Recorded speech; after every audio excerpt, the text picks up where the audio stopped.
Je m'appelle Valérie. J'ai 30 ans. Mardi dernier.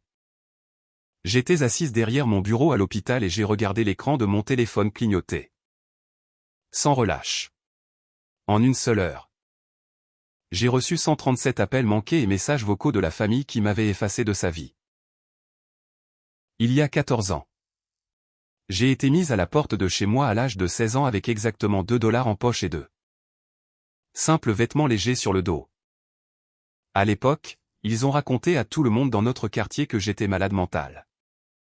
Ils ont complètement fabriqué une histoire vicieuse selon laquelle je les avais menacés avec un objet tranchant, utilisant ce mensonge pour justifier le fait de me jeter dans le froid. Aujourd'hui, ces mêmes personnes qui me traitaient comme un fardeau dangereux cherchent désespérément à attirer mon attention. Leur désespoir soudain a éclaté au moment où ils ont vu mon visage en couverture d'un magazine médical national qui affichait fièrement mon titre de chef du service de neurochirurgie. J'ai écouté ces messages vocaux dans un silence absolu. Sur 137 messages, pas une seule personne n'a présenté d'excuses. Ils n'ont pas reconnu leurs mensonges ni exprimé la moindre culpabilité. Chaque voix exigeait simplement mes ressources et me suppliait de réparer leur vie brisée. Avant de vous révéler exactement comment j'ai affronté les personnes qui m'ont autrefois détruite, prenez une seconde pour aimer et vous abonner si vous pensez qu'une réussite éclatante est là. Vengeance ultime. Dites-moi dans les commentaires d'où vous m'écoutez aujourd'hui. Maintenant. Laissez-moi vous ramener à la nuit où toute ma conception de la famille a été définitivement effacée. Ma conception de la famille a été définitivement effacée par une nuit de fin d'hiver. Mon grand-père était décédé plus tôt cette année-là et avait laissé une importante police d'assurance vie exclusivement à mon nom. Comme je n'avais que 16 ans. Les fonds étaient conservés dans une fiducie destinée strictement à mes études futures. Mon père, Jeffrey, avait récemment accumulé d'énormes dettes personnelles à la suite d'une série d'investissements ratés et de décisions financières imprudentes. Il voyait mon héritage comme sa bouée de sauvetage financière personnelle pour éviter la faillite. Il avait désespérément besoin d'une justification légale pour prendre le contrôle de ses fonds. Alternativement, il devait m'éliminer complètement pour invoquer une détresse financière extrême et demander les actifs au tribunal. Il ne pouvait pas simplement retirer l'argent de la banque. Il a donc conçu une stratégie très calculée pour décrédibiliser ma santé mentale et me forcer à quitter la maison. Ma sœur Jazel a de son côté orchestré la mise en scène physique de son plan.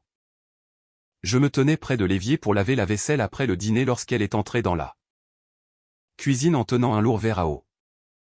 Elle m'a regardé directement avec une expression totalement neutre avant de fracasser intentionnellement le verre contre le bord en granit du comptoir. Des éclats de verre coupants se sont dispersés sur le sol en carrelage. Elle a calmement ramassé un morceau dentelé et l'a délibérément traîné sur son avant-bras gauche, pour créer une coupure profonde. Alors que le sang jaillissait de la plaie, son comportement a changé instantanément. Jazel s'est mise à hurler frénétiquement à plein poumon. Elle a crié que je l'avais soudainement attaquée sans provocation. Elle a appelé nos parents, m'accusant faussement d'avoir saisi un objet tranchant et de menacer de la blesser grièvement. Mon père s'est précipité dans la cuisine immédiatement et a agi avec une urgence répétée. Il n'a pas pris la peine de demander ce qui s'était passé ni de vérifier la gravité de sa blessure. Il m'a attrapé violemment le bras et l'a tordu douloureusement derrière le dos avant de me traîner de force vers l'entrée. Il m'a jeté dehors sur le porche glacial. Juste au moment où plusieurs voisins sortaient sur leur pelouse pour voir d'où venaient ces cris. Mon père m'a pointé du doigt et a déclaré haut et fort à toute la rue que j'avais complètement perdu le contrôle psychologique. Il a annoncé que je représentais une menace physique grave pour la maison. Il a prétendu qu'il n'avait absolument pas d'autre choix que de m'expulser immédiatement pour protéger sa fille aînée. Il a parfaitement utilisé ce récit fabriqué de toutes pièces pour me jeter dehors de manière justifiable devant des témoins. J'ai regardé en arrière vers le couloir vivement éclairé en espérant une forme d'intervention. Ma mère, Pamela, se tenait silencieuse sur la deuxième marche du grand escalier. Elle a regardé toute l'altercation physique se dérouler sans prononcer un seul mot d'opposition. Au lieu de remettre en question ce mensonge évident ou de protéger son plus jeune enfant. Elle a ramassé un petit sac de sport contenant quelques-uns de mes anciens pulls. Avec une indifférence absolue, elle a laissé tomber le sac sur le parquet près du seuil. Sa complicité silencieuse démontrait son alignement total avec les actions cruelles de son mari. De sa fille aînée. La lourde porte en bois s'est refermée avec fracas, et j'ai entendu le verrou se fermer fermement.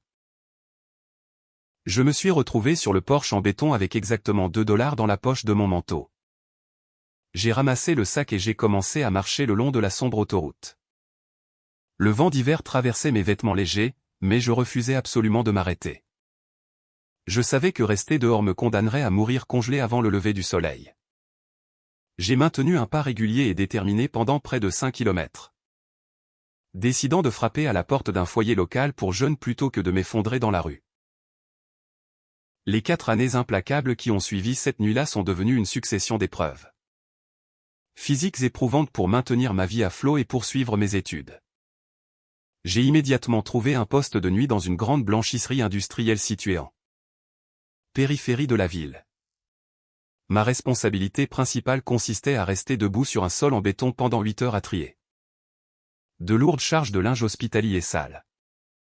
Je respirais constamment l'odeur piquante de l'eau de javel industrielle et manipulais des machines lourdes de minuit jusqu'à l'aube, simplement pour pouvoir m'acheter de la nourriture de base. Dès que mon quart de nuit se terminait enfin, je marchais directement jusqu'à mon lycée pour assister aux cours normaux tout en luttant contre un manque de sommeil extrême. J'ai maintenu ce rythme punitif sans rater un seul jour. Car l'obtention de mon diplôme était mon seul billet pour sortir de la pauvreté. Je travaillais le week-end dans un restaurant pour m'assurer de pouvoir acheter des fournitures scolaires de base. Mon épuisement physique a fini par porter ses fruits lorsque j'ai reçu une lettre d'admission officielle pour un programme universitaire rigoureux de pré-médecine. Cependant, cette admission prestigieuse a apporté la réalité écrasante de frais de scolarité exorbitants que je ne pouvais évidemment pas me permettre. Je m'étais assis seul dans un bureau d'aide financière bondé et j'avais soigneusement signé mon nom au bas de dizaines de pages de documents de prêt étudiant. J'ai accepté de contracter une montagne de dettes parce que je comprenais que la faculté de médecine était ma seule voie vers une indépendance absolue. Je n'avais aucun filet de sécurité financière ni aucun garant sur qui compter en cas d'échec. Je comprenais parfaitement que la moindre erreur dans mes résultats académiques se traduirait immédiatement par la rue. L'échec n'était donc tout simplement pas une option pour moi. Pendant mon premier semestre, lors d'un cours de chimie particulièrement difficile, j'ai rencontré ma meilleure amie, Nona. Nous avons rapidement réalisé que nous luttions toutes les deux énormément pour payer un logement universitaire de base et du matériel pédagogique coûteux. Nous avons décidé de résoudre nos problèmes financiers de manière pragmatique en louant un appartement en sous-sol très étroit situé à plusieurs kilomètres du campus principal. Notre arrangement ne reposait que sur la survie financière plutôt que sur le confort émotionnel. Nous avons divisé le loyer mensuel exactement en 2 et créé un emploi du temps quotidien rigide. Pour partager un seul jeu de livres d'anatomie et de médecine extrêmement cher. Nous avons méticuleusement coordonné nos heures d'études et nos quarts de travail afin qu'aucune d'eux nous ne prenne de retard dans nos cours exigeants tout en conservant nos emplois respectifs payés au salaire minimum. Pendant que je poussais mon corps dans ses ultimes retranchements et que je m'endormais fréquemment, penché sur une table de la bibliothèque du campus, Jeffrey et Jazel profitaient pleinement de la manne financière qu'ils avaient volée à mon avenir. Ils avaient réussi à liquider le fonds de l'assurance vie que mon grand-père avait destiné uniquement à mes études. Ils ont éhontément utilisé mon héritage pour financer des vacances de luxe et s'acheter des articles de marque coûteux. Ils ont dépensé l'argent volé de manière irréfléchie pour améliorer leur mode de vie tandis que je me nourrissais de nouilles instantanées à bas prix et marchais dans le froid glacial pour éviter de payer les tickets de bus. Pour expliquer constamment mon absence soudaine et permanente lors des fêtes de famille. Jeffrey et Jazel ont construit un mensonge méticuleusement détaillé pour nos proches. Ils ont systématiquement informé chaque oncle et chaque tante que mon état mental s'était gravement détérioré. Ils ont prétendu avoir été forcés de me faire interner dans un établissement psychiatrique hautement sécurisé pour ma propre sécurité. Ils ont efficacement convaincu toute notre famille éloignée que j'étais totalement inatteignable et incapable de maintenir le moindre contact. Cette fabrication calculée leur a servi brillamment à deux fins distinctes. Elle a complètement empêché les proches curieux d'essayer de me localiser. Et elle a fourni un écran de fumée parfait pour masquer leur vol financier délibéré. Ils ont vécu confortablement dans leur tissu de mensonges tandis que je construisais silencieusement mon avenir en partant de zéro. En entrant dans la 3e année de ma résidence en chirurgie, la routine implacable de l'hôpital a commencé à forger mon caractère professionnel pour lui donner la force de l'acier. Cet environnement à haute pression était considérablement alourdi par le mépris flagrant auquel je faisais face chaque jour de la part de plusieurs médecins issus de familles médicales fortunées. Ces pères privilégiés ont rapidement découvert mon passé dans un foyer pour jeunes et ont activement utilisé cette information contre moi.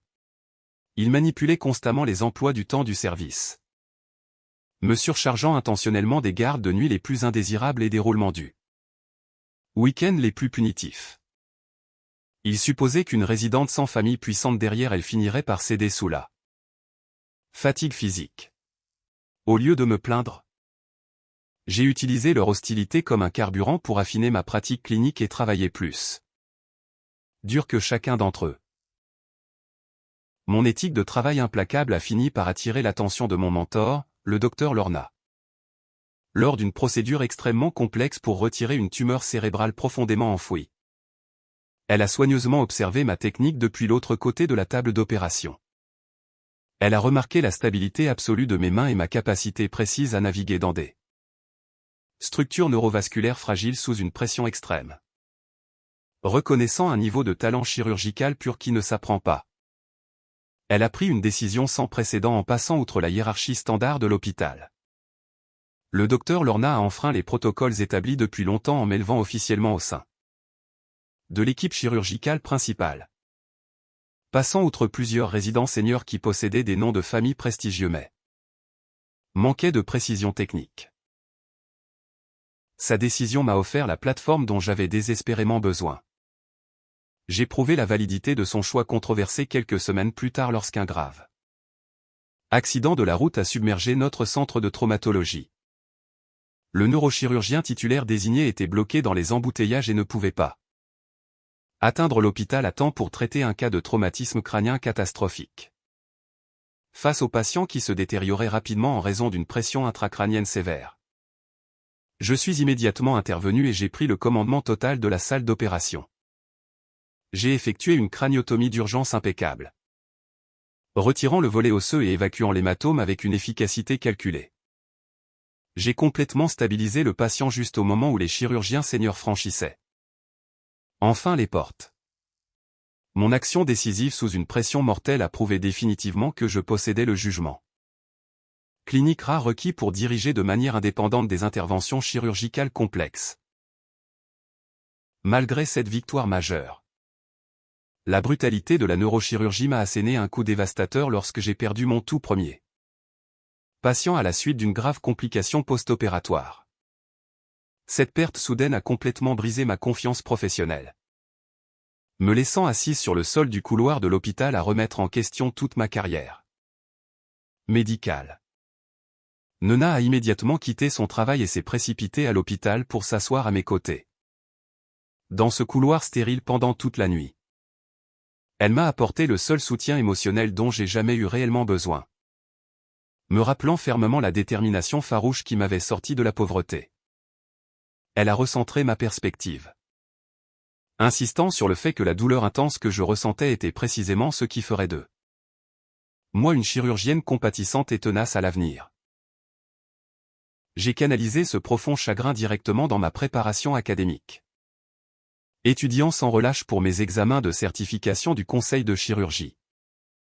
Lorsque les résultats nationaux ont été officiellement publiés, j'ai réussi les examens de spécialité rigoureux avec des scores parfaits dans toutes les catégories cliniques, Mes performances académiques impeccables ont effectivement fait taire tous les derniers criticaux sein de l'administration et ont complètement effacé les préjugés des médecins héritiers.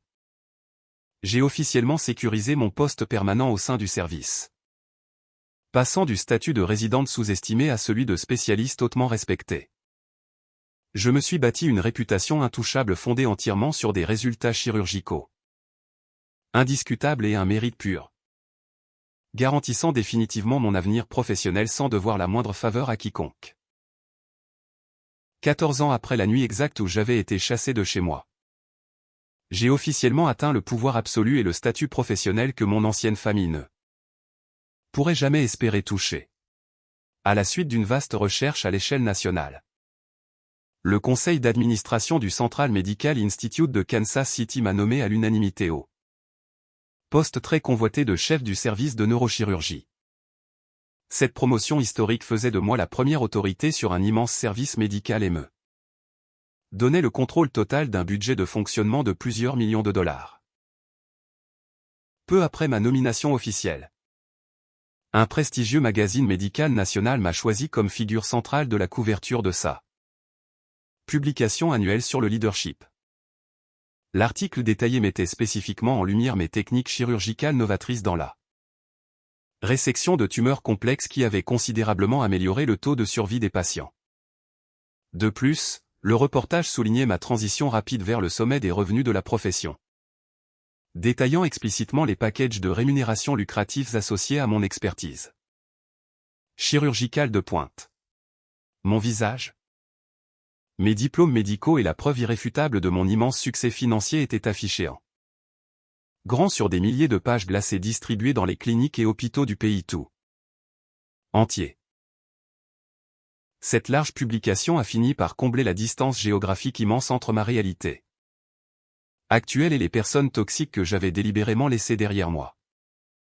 Mon oncle Wayne a remarqué mon visage familier en couverture du magazine alors qu'il visitait un kiosque à journaux local dans ma ville natale, reconnaissant immédiatement sa nièce dont il était sans nouvelles. Il a acheté la revue et l'a apportée directement à une réunion de famille prévue plus tard le même après-midi.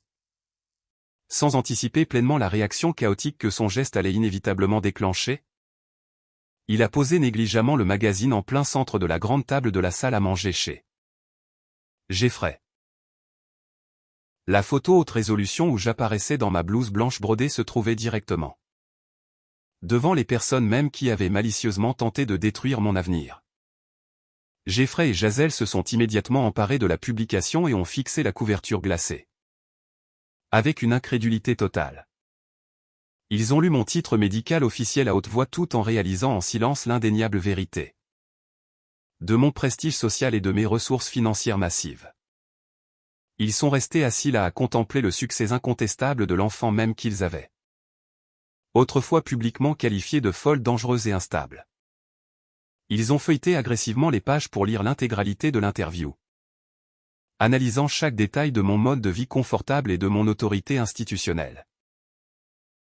Leur récit méticuleusement fabriqué sur ma prétendue détérioration mentale s'est instantanément brisé devant les membres de la famille élargie rassemblés dans la pièce. La preuve irréfutable de mon extrême compétence démontrait que leurs histoires passées n'étaient que des mensonges calculés pour masquer leur propre comportement abusif, au lieu de ressentir le moindre remords pour leurs actions passées. La révélation soudaine de ma richesse a immédiatement déclenché une cupidité extrême et une panique financière profonde.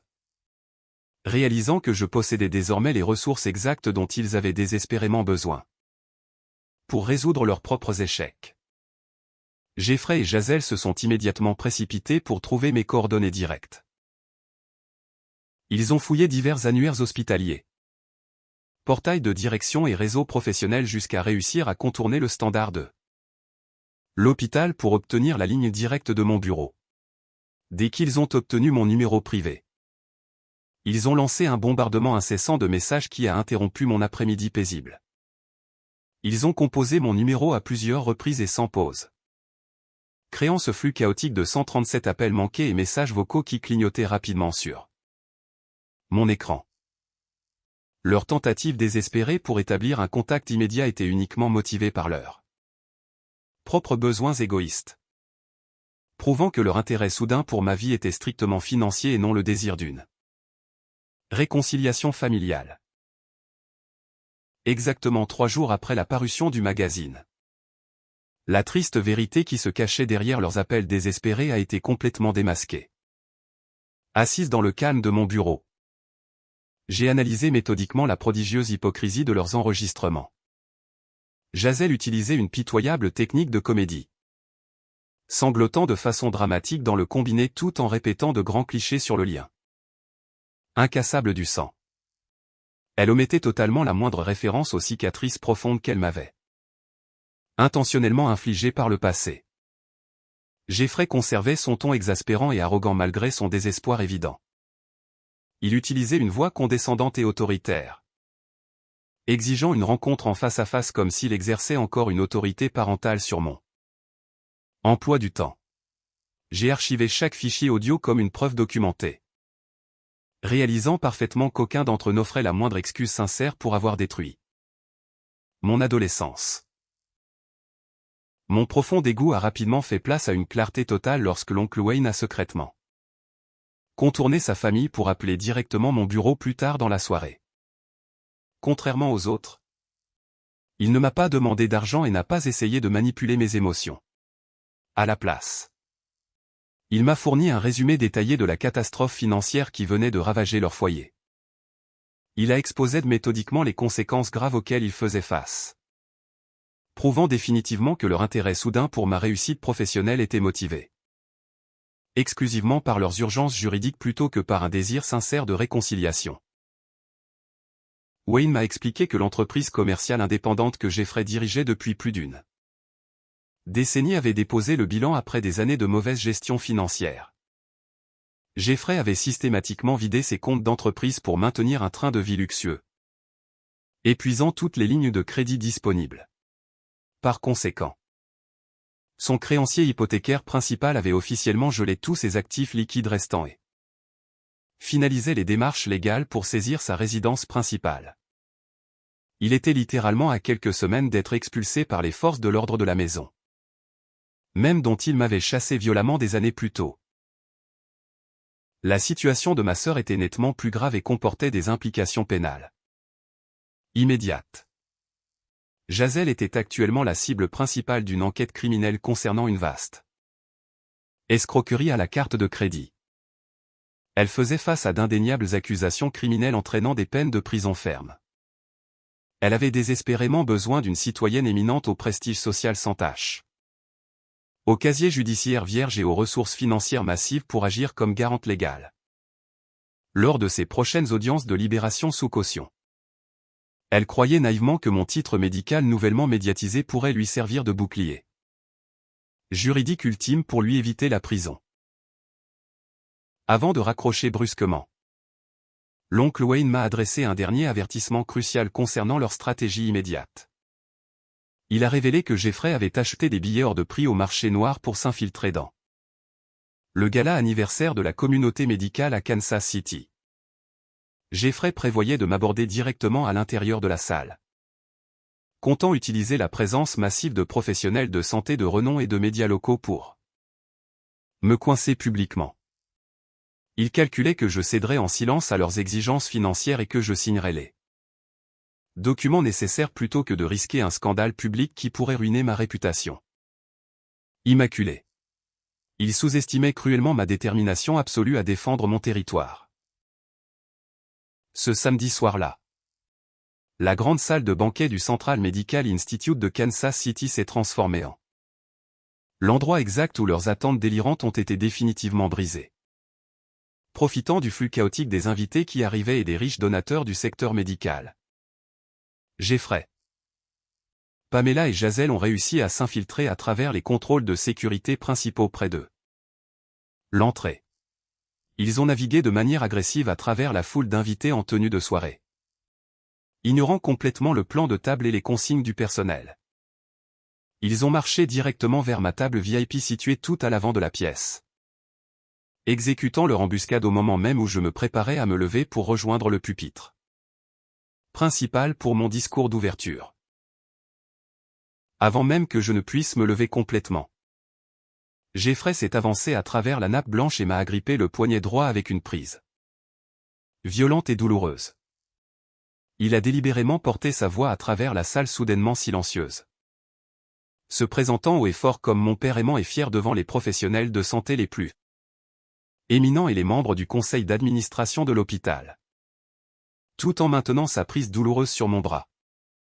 Il a jeté brutalement une épaisse pile de documents juridiques, de formulaires de cautionnement et de garanties financières directement sur mon assiette. Il comptait énormément sur la pression sociale de cet environnement élégant.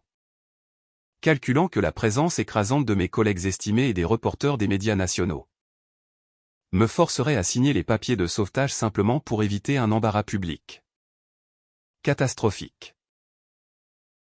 Au lieu de me réfugier dans une soumission craintive ou de chuchoter doucement pour garder les convenances, j'ai arraché violemment mon bras de sa prise étouffante avec suffisamment de force pour renverser un verre d'eau en cristal. Je refusais absolument de laisser ces tactiques de manipulation compromettre le territoire professionnel que j'avais tant répondu de peine à conquérir. Conservant un calme clinique absolu, j'ai levé la main et fait signe à l'équipe de sécurité privée du gala de converger vers notre table et de boucler le périmètre immédiat.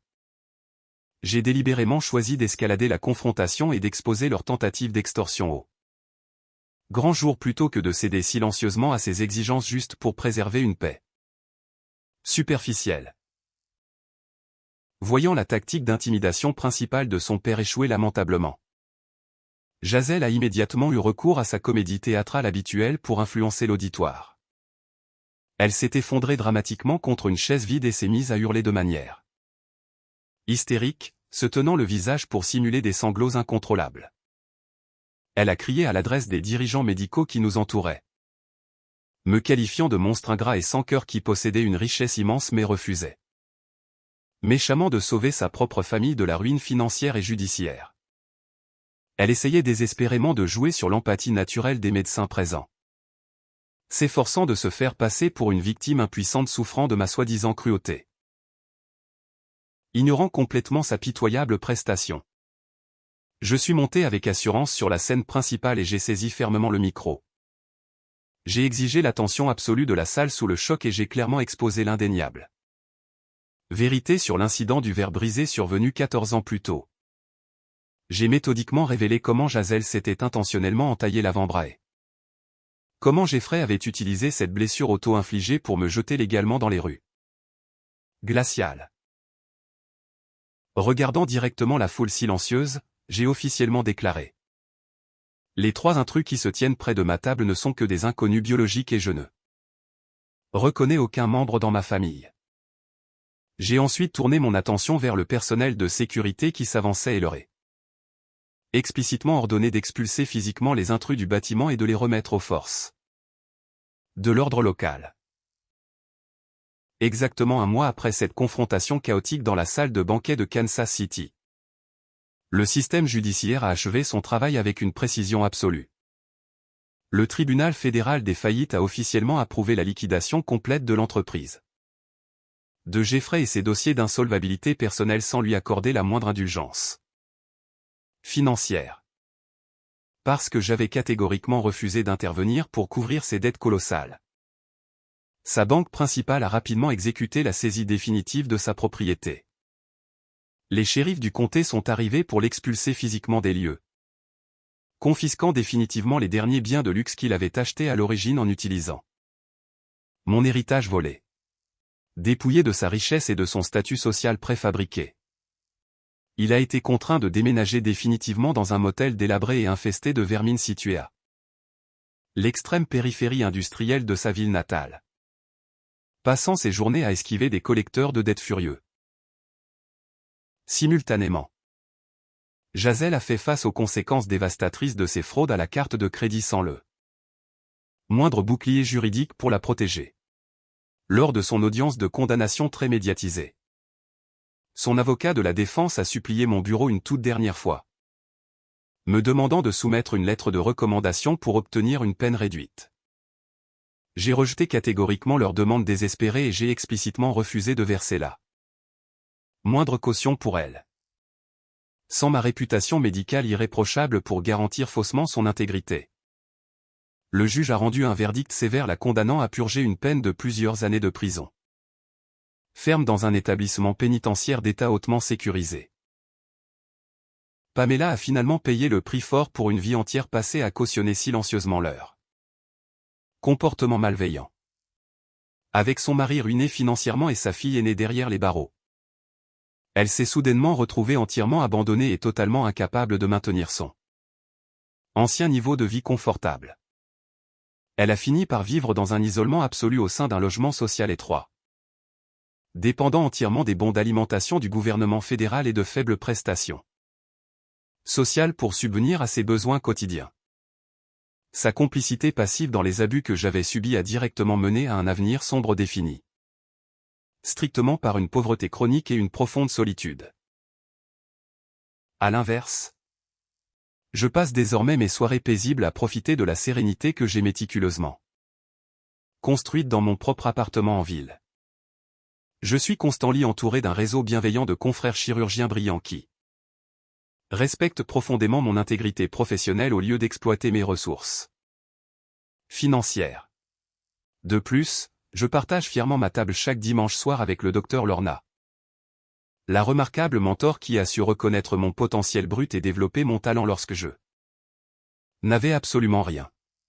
Elle représente la véritable figure parentale que je n'ai jamais eue, prouvant que les liens familiaux les plus forts se forgent dans le respect mutuel et un soutien sans faille. En repensant à ce parcours éprouvant de 14 ans, j'ai réalisé une vérité profonde et chèrement acquise sur les relations humaines. Partager le même sang ne crée pas automatiquement une famille. Cela ne produit que des proches génétiques par pure coïncidence. Une vraie famille se compose exclusivement des personnes qui se tiennent fièrement à vos côtés pour vous protéger lorsque vous êtes au plus vulnérable. Et non des individus toxiques qui vous enfoncent violemment dans la boue pour ensuite exiger que vous les en sortiez. Vous ne devez jamais ressentir la moindre culpabilité à l'idée d'établir des limites infranchissables et de couper définitivement les ponts avec ceux qui vous ont fait subir des sévices psychologiques. Votre réussite professionnelle éclatante, alliée à une attitude résolue et sans concession, restera toujours votre contre-attaque la plus dévastatrice et la plus puissante face à ceux qui ont cherché à vous briser. Merci infiniment d'avoir écouté mon histoire jusqu'à la dernière minute. Votre présence tout au long de ce récit a une immense valeur pour moi. Si les membres de votre famille qui vous ont piétiné sans pitié vous appelaient soudainement pour vous demander des services après 14 ans de silence absolu, comment réagiriez-vous à leurs exigences? N'hésitez pas à partager vos pensées sincères et vos décisions personnelles dans la section des commentaires ci-dessous.